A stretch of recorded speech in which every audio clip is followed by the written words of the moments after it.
Il est 13h, vous êtes sur la chaîne qui rassemble. Bonjour et bienvenue dans votre journal. Tiemoko Meliakone apporte son soutien à la famille du président Henri Konan Bédié.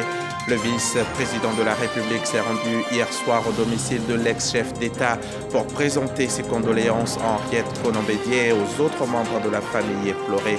On en parle en début de journal.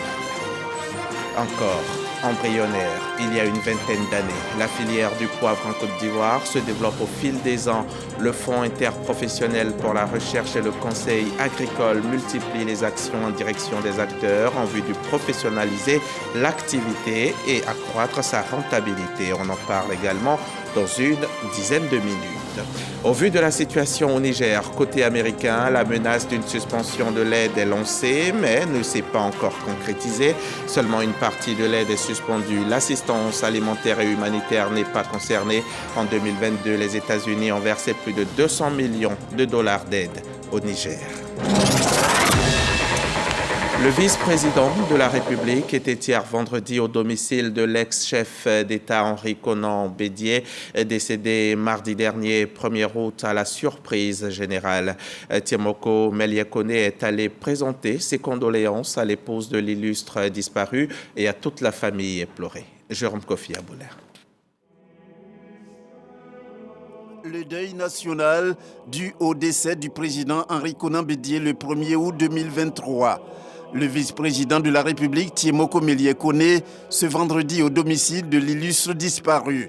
Il y est allé présenter ses condoléances aux membres de la famille éplorée, notamment à Madame Henriette Konan Bédié. Après le passage du président de la République, Alassane Ouattara, avec la première dame Dominique Ouattara chez les Bédié, à la suite de l'annonce de la triste nouvelle, le vice-président, accompagné de son épouse, vient à son tour apporter sa compassion à la famille endeuillée. Outre la présence de Mme Tiemoko Meliakone, on enregistre celle de plusieurs autres personnalités, notamment des membres du gouvernement, aux côtés du vice-président de la République, à la résidence du défunt. Le décès soudain du sphinx de Daoukro est un véritable coup de massue pour l'ensemble des Ivoiriens. Le jeudi soir, ce sont les membres du RHDP qui se sont présentés au domicile du président Henri Konan Bédié pour également présenter leurs condoléances à la famille et prendre leur part de deuil. Moussa Konaté, Arnaud Kofi. Depuis l'annonce de son décès, la résidence du président Henri Konan Bédié ne désemplit pas. Les délégations se succèdent pour la présentation des condoléances. Ce jeudi soir, la délégation du RHDP est aux côtés de la famille éplorée. Son épouse Henriette reçoit les mots de réconfort et de compassion du RHDP. Nous savons combien notre président du parti a été fortement touché par cette terrible nouvelle. Nous sommes venus avec cette forte délégation à la tête de laquelle se trouve le président du directoire, ainsi que le secrétariat exécutif et l'ensemble des membres du directoire. Nous sommes venus au nom du président du parti présenter toutes les condoléances du parti à d'abord Madame Henriette Konan Bédié, à toute la famille Bédié, ainsi qu'à l'ensemble de la grande famille, y compris la famille alliée. Décédé le 1er août dernier, les dates officielles des obsèques ne sont pas encore connues. Le pays observe un deuil national de 10 jours depuis le 2 août jusqu'au vendredi 11 août. On remarque depuis quelque temps une grande affluence des requérants dans les centres d'enrôlement de la CMU, la couverture maladie universelle. Adama Kamara a cherché à comprendre le problème pour ensuite trouver les solutions.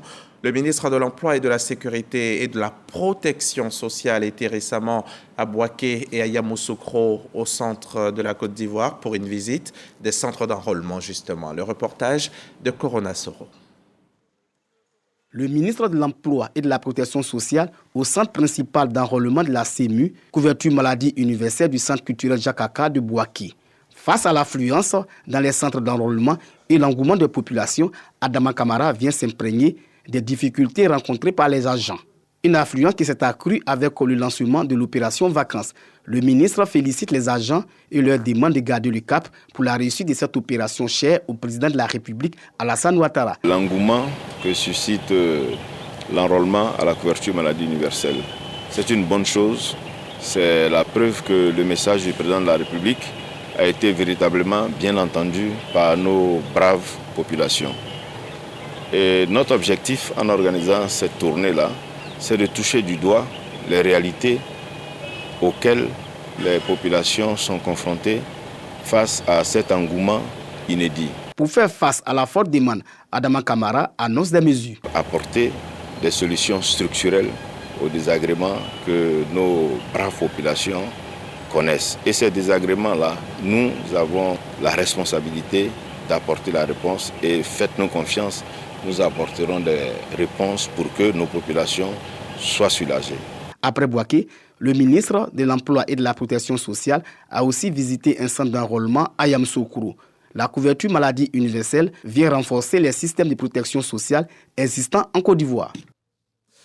En Côte d'Ivoire, la filière du poivre s'est nettement développée au fil des années. Aujourd'hui, on en produit jusqu'à 200 tonnes. Dans le but de professionnaliser le secteur et accroître sa rentabilité, le Fonds interprofessionnel pour la recherche et le conseil agricole est à l'œuvre.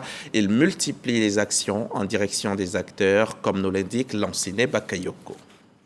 Avec l'appui du Centre national pour la recherche agronomique, le poivre est aujourd'hui produit en plantation.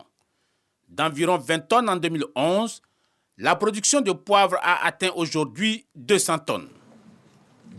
Mais la filière est encore loin de répondre à la consommation nationale qui s'élève à environ 300 tonnes par an.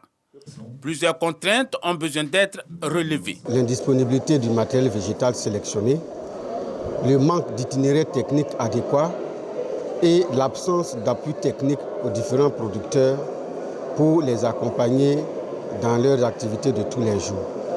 Il y a également le financement qui n'est pas disponible au temps opportun. L'éloignement des structures de soutien et de commercialisation ainsi que le manque d'incitation financière. Ce qu'il y a à faire pour cette filière, c'est de mener les recherches à vue de mettre au point du matériel végétal sélectionné aux producteurs et adapté aux différentes zones de production. C'est d'un. De deux, il faut organiser les acteurs de la filière pour constituer une filière viable où les acteurs sont bien organisés, s'entendent bien et mettent en œuvre un programme pour conduire leurs activités. Pour la culture du poivre, la Côte d'Ivoire s'est fortement inspirée du Cameroun, où dans la région du littoral, précisément en Djombe-Pendja, l'activité occupe de nombreux agriculteurs. Dans cette contrée, le prix du kilogramme de poivre se négocie parfois à 12 000 francs. On en vient maintenant à cette réunion du comité de pilotage pour la validation du plan de travail et de budget annuel 2023 des eaux et forêts. C'est une séance de travail d'adoption du PIF 2, la deuxième phase du projet d'investissement forestier, financé par les partenaires techniques et financiers. Il s'agit pour les parties prenantes d'assurer l'orientation et le suivi efficace du projet. Reportage Frédéric Oulaï, Jean-Marc Djadji et Soro Abou. Rehausser le niveau du couvert forestier ivoirien en parvenant à un taux de 30% d'ici 2030. Les objectifs sont fixés. Au nombre des initiatives, le projet d'investissement forestier PIF. Après la première phase, le comité de pilotage tient la session de validation du PIF 2. L'objectif de cet atelier, c'est de pouvoir faire valider le programme de travail annuel budgétisé qui est notre boussole pour pouvoir commencer à mener les activités au niveau du projet. Et donc, on a réuni l'organe statutaire qui est le comité de pilotage pour qu'ils puissent se prononcer sur le programme qu'on leur a soumis. Après leur validation, en fait, ça nous donne le top départ pour pouvoir mener nos activités. Rentrée en vigueur en octobre 2022, la seconde phase du projet d'investissement veille à la conservation et à l'augmentation du stock forestier. Ce programme bénéficie du financement des partenaires financiers, dont la Banque mondiale. Il entend limiter les pratiques culturales dans les zones forestières de Taï. Gouvernement et parties prenantes sont invités à conduire efficacement le PIF2 et à mettre en œuvre des actions validées à l'issue de la première session du comité de pilotage 2023. À l'occasion de la 7e édition de la Semaine de la sécurité routière, les autorités de San Pedro mettent l'accent sur la sensibilisation des automobilistes et des conducteurs des engins à 2 et 3 roues. Il leur est recommandé la prudence sur les routes et surtout l'entretien des véhicules. Sam Conan, notre correspondant sur place. Gare routière de San Pedro. Nous sommes au lancement de la Semaine de la sécurité routière pour le compte du mois d'août.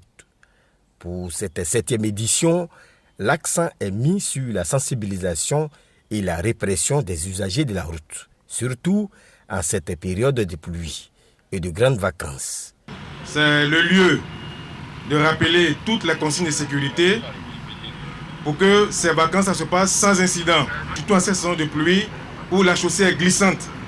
Avoir de bons essuie-glaces, avoir de bons pneus et surtout voir la climatisation est bonne et vraiment respecter la limitation de vitesse, la distance de sécurité entre vous et le véhicule qui est devant vous et conduire vraiment en état de sobriété, pas d'alcool au volant.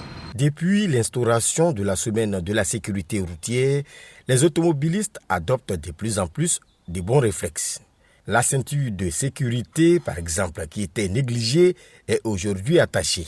Ces efforts doivent être poursuivis, en mettant l'accent sur la répression au niveau des engins à 2 ou 3 roues surtout. Le nombre d'accidents de la voie publique qui implique ces derniers-là n'a pas cessé d'augmenter. Malgré tous ces conseils, on voit leurs différents comportements sur la voie publique. Je pense que c'est la répression qui peut faire qu'ils vont respecter cela.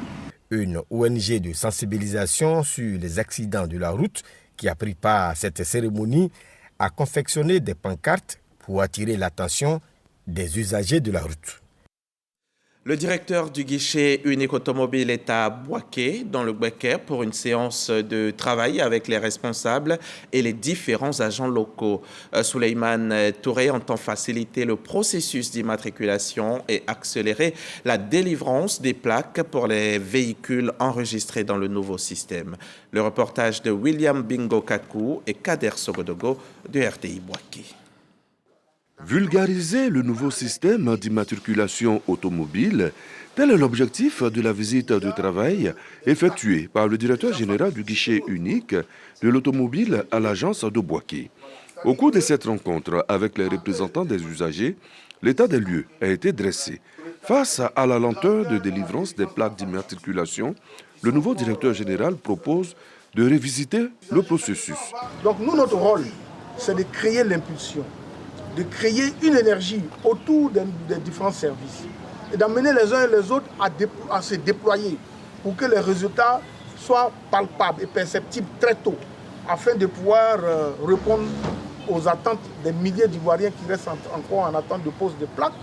En poursuivant sa mission de suivi, Souleymane Touré explique les avantages liés au nouveau système d'immatriculation automobile mis en place depuis le 1er juin 2023. On n'a plus de problème de code barre qui tombe, on n'a plus de problème de couleurs qui disparaissent, on n'aura plus de problème avec les accidents où on ne peut plus utiliser des plaques. Cette nouvelle plaque vient répondre à toutes les exigences aux standards internationaux, répond aux conditions d'intempéries, résistera au temps et est plus sécurisant. Les questions de célérité sont démises avec cette nouvelle plaque qui, dès lors que le système sera outillé, pourra être posée après 3 jours seulement après l'ouverture des dossiers. Après l'étape de Bouaké, la prochaine destination sera la ville de Korogo dans la région du Poro, avec le même ordre du jour. Le plan stratégique 2023-2026 du ministère de la Femme, de la Famille et de l'Enfant est prêt. C'est un document de coordination de ces actions et activités des 3 prochaines années. Les agents du ministère étaient récemment en réunion à Cocody pour sa validation.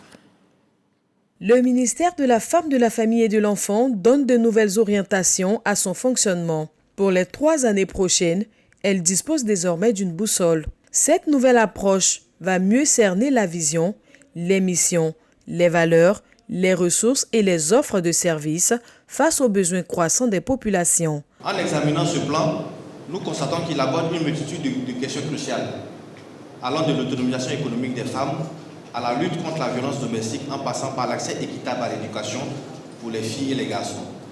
Nous avons également intégré des mesures spécifiques pour renforcer les services de protection de l'enfant et soutenir les familles les plus vulnérables. Ces missions, la mise en œuvre et le suivi de la politique du gouvernement en matière de promotion de la femme, de la famille, ainsi que de la protection de l'enfant. En élaborant cette nouvelle politique sectorielle, c'est doter ce département ministériel d'un outil à la dimension de ses ambitions, selon le directeur de cabinet. Tant que vous n'avez pas tracé cette ligne conductrice qui représente pour nous la feuille de route qui va impulser la dynamique de prise en charge de toutes les thématiques qui nous concernent, c'est-à-dire le triptyque femme, famille, enfant, il va sans dire que nous allons naviguer à vue. D'où l'importance de l'élaboration de ce plan stratégique. Le nouveau plan stratégique 2023-2026, qui comporte 6 axes majeurs, incarne l'engagement de ce ministère envers l'égalité des genres, un principe fondamental qui est essentiel à la construction d'une société juste, prospère et équitable.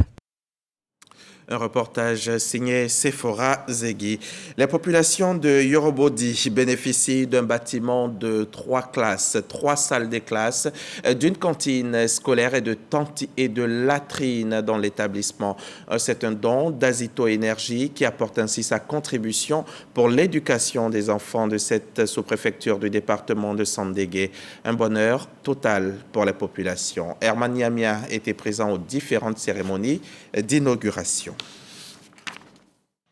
L'école primaire publique de Yorobodi, renforcée d'une cantine, de latrines et des tables-bancs, en plus de la réhabilitation des bâtiments existants. L'initiative est du directeur général d'Azito Énergie, Luc Ayé, qui entend ainsi contribuer à l'éducation des enfants de cette sous-préfecture du département de Sandégué. L'inauguration des édifices a été l'occasion pour les bénéficiaires de traduire leur gratitude aux donateurs qui, selon eux, mènent beaucoup d'actions sociales à leur profit. Je tenais à dire merci au DG Azito, M. Luc Ayé, pour le grand geste qu'il vient de faire à notre égard.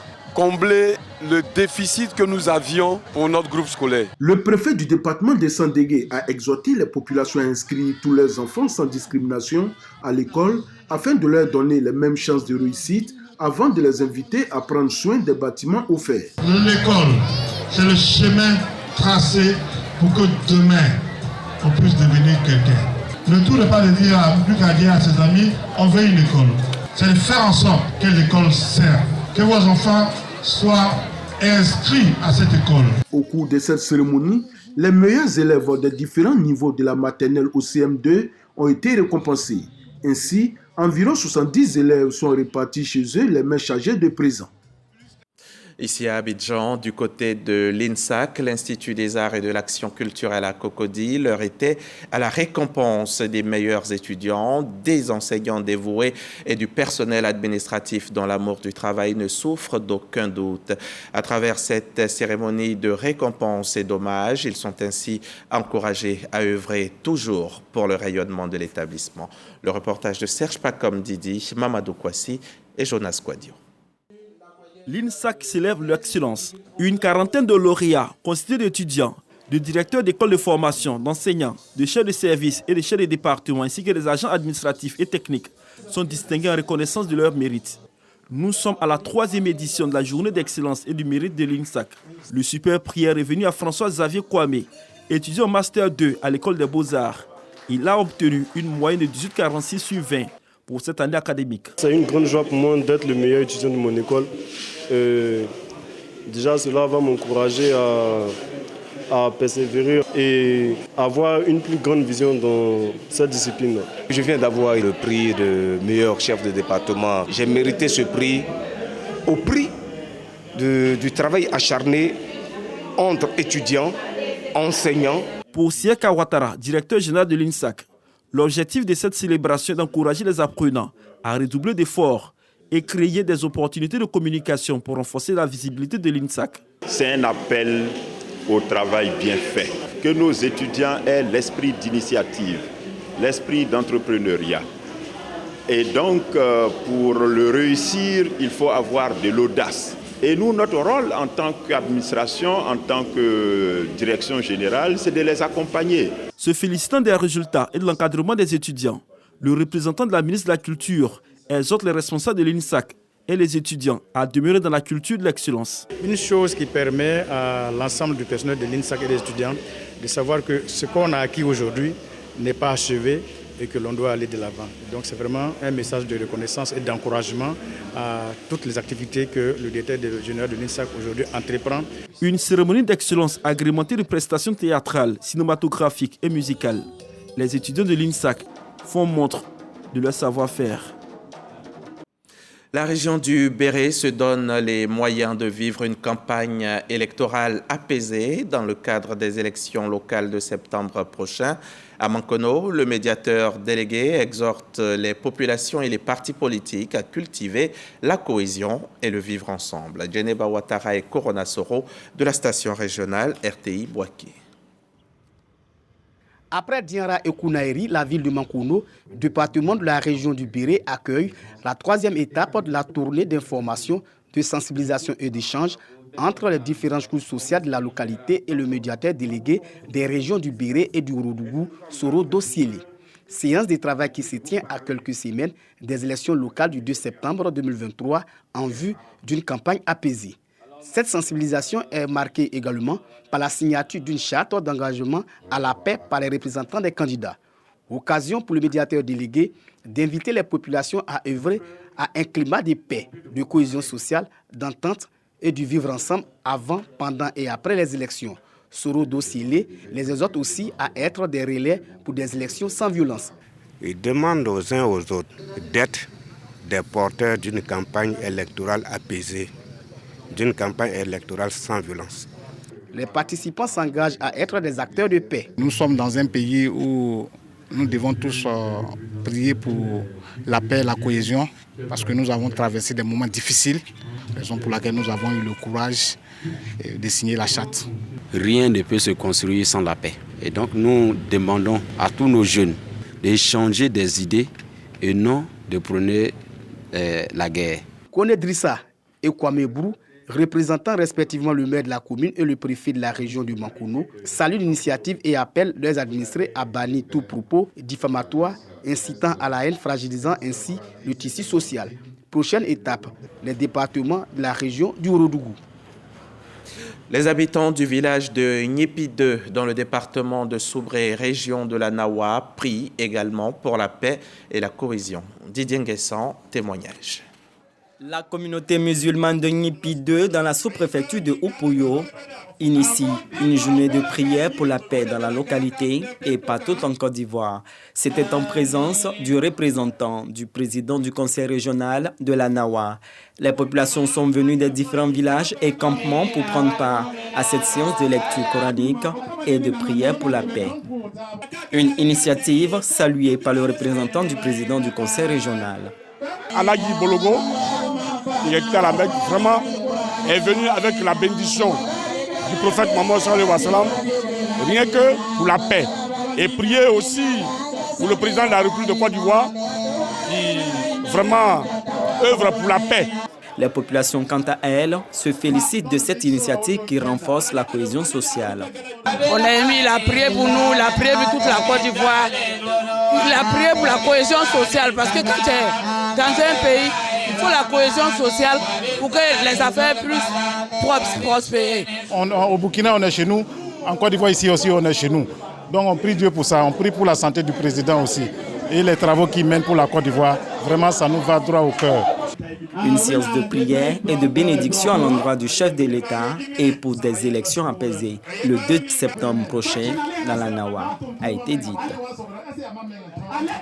Les femmes de l'association des Amazones de Woudi de Keigbaï dans le département de Gagnoa font désormais partie de la génération Tchagba. Leur fête de génération s'est déroulée dans la commune de Yopougon. Là encore, la paix et la cohésion sociale étaient au cœur de l'événement. Michel Mambo, Sogodogo. Des pas de danse, des costumes et des sonorités de l'Ouest en terre Hatchan sud ivoirien. Séduite par le modèle de gouvernance traditionnel Atchan, l'association des Amazones de Widi de Keibaï dans le département de Gagnoa, région du Gor, intègre la génération Tchagba. Nous sommes subdivisés en 3 générations, dont la génération 90, la génération 80 et la génération 70. C'est pour instaurer le droit d'aînesse. Cette valeur que nous voyons disparaître de nos jours. Nous sommes venus de loin, traverser des forêts, des rivières, et nous sommes venus auprès de la lagune Ébrié pour choisir notre camaraderie. C'est quelqu'un qu'on aime, qu'on choisit comme ami. Puisque nous sommes venus de loin pour venir chercher la culture ébriée. Nous voulons la paix, le respect. L'action est jugée positive. Le brassage est donc scellé.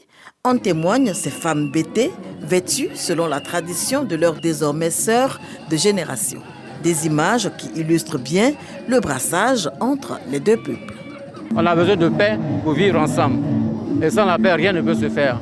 Je demandais à tous ceux ici présents que la paix demeure dans leur cœur afin que vive la Côte d'Ivoire et puis la communauté Atchan et surtout celui qui vient de s'ajouter au peuple Atchan, en particulier le peuple Keibaï. Une alliance désormais actée entre les deux peuples frères et là réside tout le symbole. Le peuple Bété, faut-il le rappeler, est le seul qui n'entretient aucune alliance apparentée, car déjà ouvert à tous. La Côte d'Ivoire aura bientôt une école primaire inclusive pour les enfants en situation de déficience intellectuelle. L'annonce a été faite récemment et de façon conjointe par l'ONG canadienne ORIA et l'ONG ivoirienne Les Enfants au cœur de notre vie.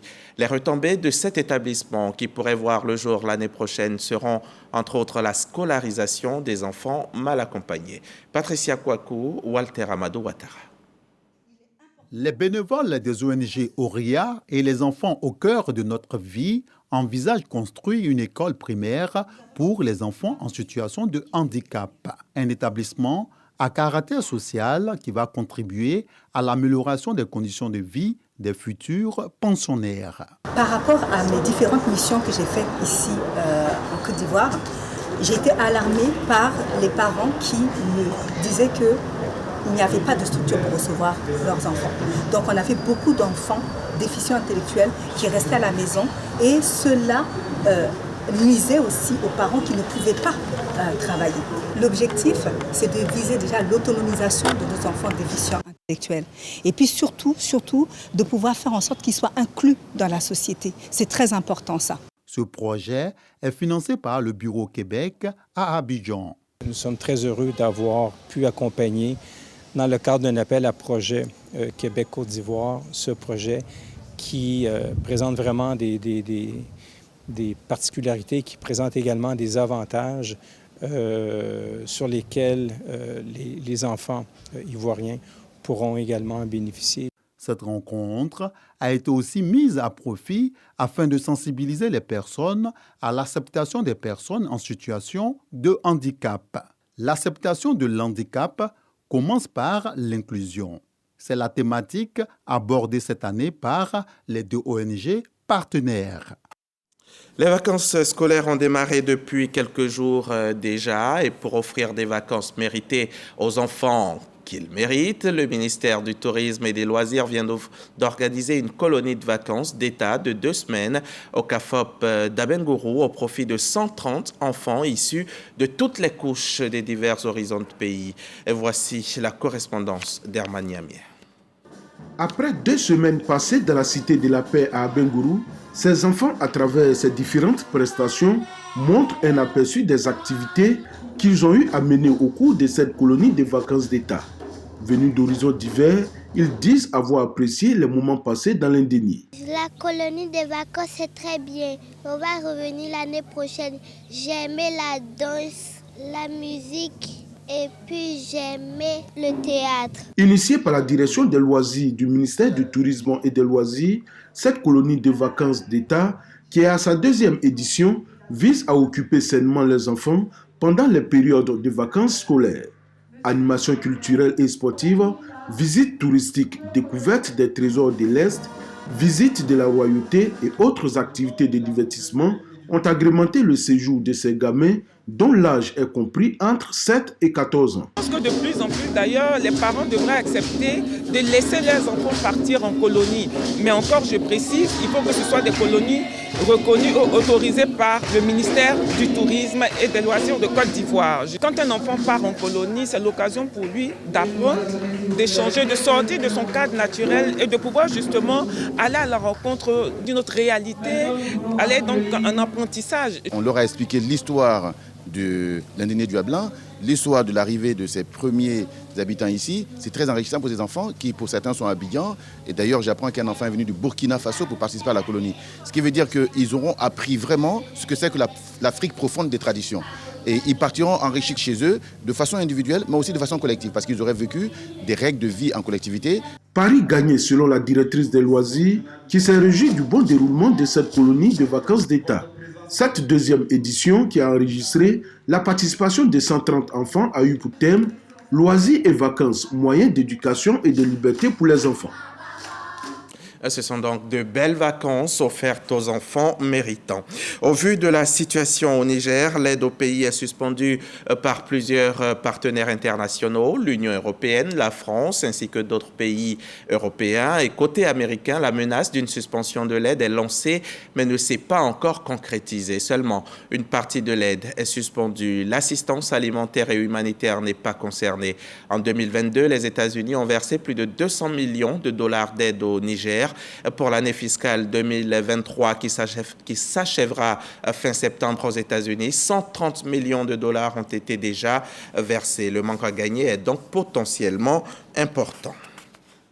L'ancien Premier ministre pakistanais Imran Khan a été condamné à 3 ans de prison pour corruption et a été arrêté par la police dans la ville de Lahore, dans l'est du pays. C'est ce qu'a déclaré son avocat ce samedi même. Le leader du parti Pakistan, Tehreek-e-Insaf, fait donc l'objet de plus de 150 poursuites judiciaires depuis son éviction du pouvoir. Mais selon Imran Khan lui-même, aujourd'hui leader donc de ce parti-là, ces accusations vont être motivées par des considérations politiques. Voilà pour ce journal. Soyez présents demain à 13h. Je serai encore chez vous pour le grand journal du dimanche.